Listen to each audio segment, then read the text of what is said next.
religião num partido político, ela traz um... Não que uma pessoa política não possa ter religião, ao contrário. Mas quando você politiza a religião, você pode tirar dela uma marca, né, de abrangência, de expressividade maior. A democracia, de maneira geral, costuma dar conta dessas situações. Por isso que é preciso protegê-la. Você acredita que a gente vive em democracia ou é algo que parece que é, mas não é? Nós vivemos a construção de um processo democrático. O Brasil tem, neste ano, 525 anos de fundação. Nosso tempo de democracia não chega a 40 anos.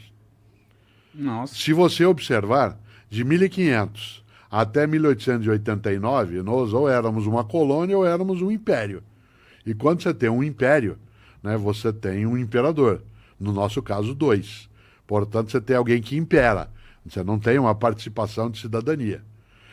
Se nós tivemos de 1500 até 1889, já são 389 anos aí sem, né, dos 525, sem uma participação cidadã democrática. Em 1889 nós temos a proclamação da República. Mas a primeira Constituição brasileira, que será inclusiva, que vai trazer inclusive os analfabetizados também com direito de cidadania, é de 1988. Isto é, 100 anos depois da proclamação da República. De 1889 até 1988, nós temos quase 100 anos de república, mas não necessariamente de democracia. Porque o analfabeto não votava, mulheres não votavam durante um tempo, pessoas que estavam à margem, né, do processo social não tinham possibilidade de acesso. É que normalmente a gente linka a democracia com o poder do voto. Óbvio que isso é uma Sim. dádiva e é maravilhoso e importantíssimo. Mas o que eu quis dizer com isso é que se você for analisar mesmo, pegar números, dados, o povo que morre ainda é o povo preto, tipo, o Estado tem um braço armado que mata muito, que age de uma... Mas aí não seria uma questão de democracia. Não? Seria uma questão de justiça social. A democracia, ela é um instrumento para a proteção da justiça social. Democracia não é ausência de regras, democracia é a construção coletiva das regras. E as regras que têm que ser construídas são aquelas que produzem e facilitam o morticínio, o fratricídio, a violência contra as pessoas que são minorias políticas. As pessoas que são minorias políticas, afrodescendentes, mulheres, pessoas da periferia social, pessoas que têm uma orientação sexual diversa da hegemonia, elas não são minorias demográficas. Porque demograficamente, isto é, como população contada, elas são maioria. O Brasil tem mais mulheres que homens, tem mais negros do que não negros, né? Tem mais pobres do que não pobres, tem mais periferia do que área privilegiada. São minorias políticas, entendido aí político como poder. Então, e aí, tipo, aí me parece que a democracia, ela falhou. Talvez você falou que era uma outra parada que eu não lembro agora. Justiça social. Justiça social, exato. Porque se ainda é o mesmo povo que manda e o mesmo povo que obedece ou padece, não me parece ter mudado, entende? Ótima ideia, mas você tem que lembrar que democracia é uma forma de organizar a distribuição do poder e não da distribuição da economia. A distribuição das condições de vida, a distribuição das condições... Mas né? você acha que o poder está distribuído? Não, não. O que eu estou dizendo é que a gente está num processo de edificação. E no caso brasileiro, nós temos um tempo muito recente desse processo de democracia. A nossa Constituição de 1988, ela não completou o tempo que a gente imagina que seria necessário. Há democracias que são mais sólidas, que são mais antigas. Por exemplo... Uma democracia, um tempo bom de democracia aí, vai. Do quê? Para Tipo, nós? Tem esse... Não, você não tem, mas você imaginar, a democracia norte-americana está em exercício desde o século XVIII. A francesa. A democracia alemã, ela é mais recente, porque a própria Organização Democrática Alemã, ela começa mesmo a partir de 1945, à medida em que houve a brutalidade autoritária lá, como nós tivemos também. Eu entendo bastante o que você coloca, isto é, o que alguns chamam de democracia, que é uma distribuição igualitária das condições de vida, em que haja igualdade de poder e de condição econômica, em tese a palavra não seria democracia. A democracia é um modo de organizar a vida política. O conjunto da vida social seria exatamente a noção de justiça social. E essa ideia de justiça social aparece com acesso igualitário à escola, ao hospital, à moradia, a saneamento. Cultura. Uma democracia pode facilitar isso, mas ela não produz isso necessariamente. Tá. O que ela tem, a democracia, são condições para que você e eu, exercendo nossa tarefa cidadã, que a gente exija que essas condições sejam colocadas. Por exemplo, numa ditadura, você não tem como, né, de maneira alguma, protestar contra as suas condições. Nos anos 1980, havia um movimento nas periferias sociais de São Paulo, a capital, chamado Movimento contra a Caristia. Pessoas que não tinham condições de se alimentar, pessoas que não tinham condições de frequentar, né, hospitais ou escolas. Esse movimento, ele saía à rua e a ditadura, na época, reprimia. Porque se dizia que aquilo era algo que não podia ser feito. Ora, numa democracia, esse é um direito que se tem. Numa ditadura, não é.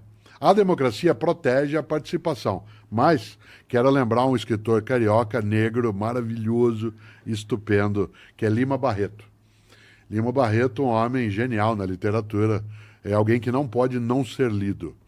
E Lima Barreto dizia, olha que frase forte, o Brasil não tem povo, tem público. Porque povo é aquele que participa, age, tem atividade do dia a dia cidadã. Público é aquele que assiste. Só assiste. Ele fala isso, claro, em 1920. Mas essa ideia ainda continua valendo em várias situações. Então, uma democracia é a garantia de que haja direitos em relação à participação na organização da vida coletiva, mas não necessariamente ela garante por si mesma, né, o acesso àquilo que é a distribuição de renda, que é a presença na ruptura de privilégio. A isso se daria o nome, né, de justiça social. Você e eu sabemos bem que não se deve confundir direito com justiça. Sim. Direito é o que está na lei. Justiça é aquilo que é correto e nem sempre está na lei. É necessário lembrar que o escravagismo do Brasil estava na legislação, né? Ele fazia parte da lei. Tanto que teve que haver uma lei que quebrasse isso para poder haver Então, o sistema que a gente vive é ultrapassado, não acha? Porque me parece que esse Você sistema... acha, o mítico acha, eu acho. Muita gente não acha. Muitos acham que não. Porque o pobre continua pobre, Eu acho muito. Então, o preto continua pobre. não necessariamente. Por exemplo, quando eu estava na escola, no ensino fundamental, não havia nenhum negro na minha cartilha escolar. Não havia representatividade do indígena, exceto de modo exótico, né? Assim, era divertido, engraçado o modo que se vestia.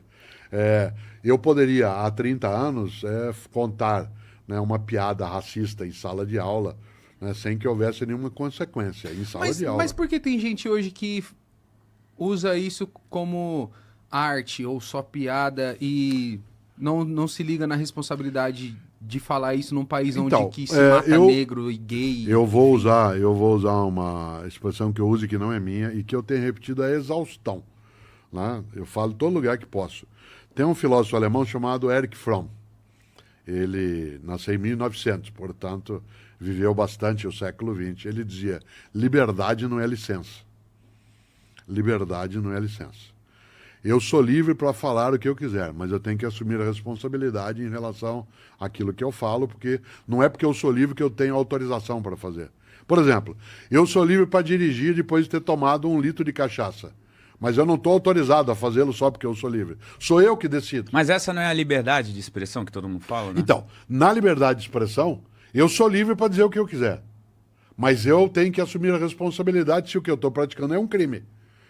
Eu tenho 23 milhões de seguidores nas redes sociais, somando as várias redes. Ora, eu não respondo a nada que seja opinião. Alguém escreve assim, Cortella é idiota, Cortella é feio, Cortella é gordo, Cortella é imbecil. Direito de opinião. Cortella é ladrão é uma acusação. Então prova. Entendi. Cortella é pedófilo, isso é uma acusação. Cortella é larápio, Cortella é corrupto. Isso não é opinião, isso é acusação.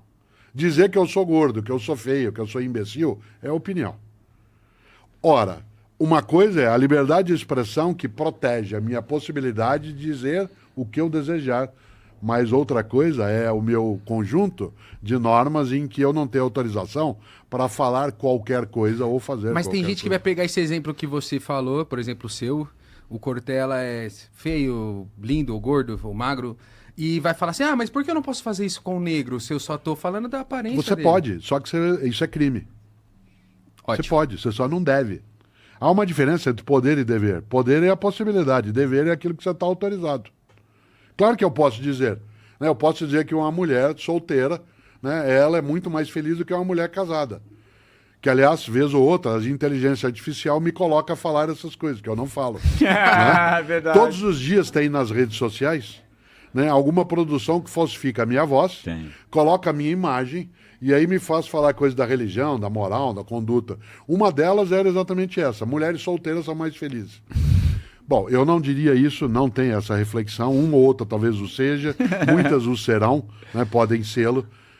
Isso não é algo que me incrimina. Eu dizer, né, que uma mulher, ela precisa ser eliminada, né, ela precisa ser assassinada quando ela não se comporta como eu quero, isso é um incentivo, né, ao feminicídio. Eu tenho o direito de fazer, eu não tenho autorização. Um incentivo ao feminicídio, ele tem que ser responsabilizado. Claro, sempre. Porque tem muita gente que vai... Tipo, por exemplo, eu e o Mítico aqui somos comunicadores, tem um microfone muito potente na nossa frente a todo tempo. E a gente sabe muito bem a nossa responsabilidade nisso aqui. Só que tem gente que finge que, tipo, não, tá de boa, só falei aquilo ali, eu tava brincando. Tal. Então, esse Onde tipo tá de a nossa argumento, responsabilidade? esse tipo de argumento que a gente chama de discriminação recreativa, né, que é o preconceito recreativo. O argumento central é assim: eu estava brincando. Bom, você estava brincando, mas você fez. Certo? Você podia estar brincando ou não, mas você conhecia a consequência. Quando vocês estavam nascendo, e eu não uso o argumento aí para dizer que eu tenho mais idade e, portanto, mais conhecimento, mas para dar uma referência histórica, se você atropelasse alguém com o carro porque você tinha bebido antes, dificilmente você seria responsabilizado de maneira direta. Você não ia necessariamente para a cadeia. Você podia até argumentar que aquilo foi um homicídio culposo. Ou seja, eu não queria fazer... Aconteceu. Hoje é doloso. Não era há 30 anos, agora é. Né? Você fazer uma brincadeira, eu em sala de aula, né, dizer para um aluno: você saia, né, e vá lá para o Pelourinho lá fora, que é o lugar que você merece. Eu posso depois dizer que isso era uma brincadeirinha, mas eu tenho noção de que isso significa numa forma de discriminação, de racismo, de infração a uma legislação. Não gosta da lei? Então a gente discute como modificá-la, mas ela existe. E essa legislação, ela tem de garantir a liberdade de expressão, a liberdade de pensamento, a liberdade de comunicação, mas ela não pode, de maneira alguma, servir como salvo-conduto. Imunidade não é impunidade. Eu tenho que ter imunidade docente, aquilo que se chama de liberdade de cátedra. Mas por que tanta gente faz tanta força para defender uma liberdade de expressão que ela só bate nas pessoas fracas? De maneira geral, a pessoa preconceituosa, ela tem dois movimentos. Primeiro, ela é ignorante, né? Porque ela imagina que o único modo de ser é como ela é. Segundo, ela é covarde, porque ela tem muito medo de ser como é, e qualquer pessoa que não seja como ela é para ela uma ameaça, porque ela não tem muita segurança. De maneira geral, toda pessoa que tem fragilidade em relação, por exemplo, à própria sexualidade, ela passa um bom tempo se dedicando a desmontar aquilo que é o modo de sexualidade de pessoas que não são como ela. Toda pessoa que tem qualquer tipo de formação em relação à condição econômica, à condição escolar, ela se acovarda bastante. A pessoa preconceituosa, ela tem dois problemas sérios. O primeiro é a ignorância interna, como eu dizia. Ela supõe que ela é o único modo de ser. Segundo, né, ela tem tanta fraqueza em relação ao modo como é, que a única maneira dela crescer é se ela baixar outra pessoa. Né? E alguém que cresce porque abaixa outra pessoa, ela é absolutamente acovardada. Né? E uma das maneiras que ela faz para não ser enfrentada, nem confrontada por quem a ameaça por existir, é ela buscar dominar essa pessoa e distingui-la. Uma das coisas que nós fazemos entre os humanos para diminuir outra pessoa é chamá-la, né, pelo nome de um animal, portanto, tirá-la do mundo humano. Né? Você quer